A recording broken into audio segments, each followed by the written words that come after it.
How to find your trade URL on Steam. For this, open a browser and search for Steam and tap on the first suggestion shown.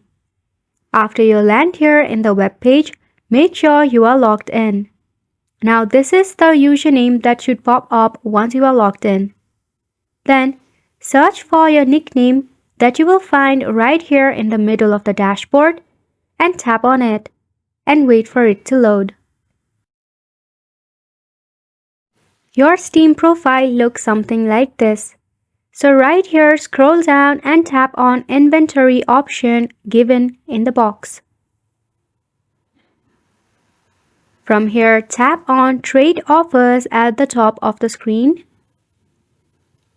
From here, you have to scroll down and tap on Who can send me trade offers. Again, scroll down to find your URL. This is your trade URL that you can copy and paste it or share it. If you want to create a new URL, tap on Create New URL and again tap on Create to confirm. And just like that, a new URL for your Steam will be created. Isn't it simple? So go ahead and give this a try and thank you so much for watching.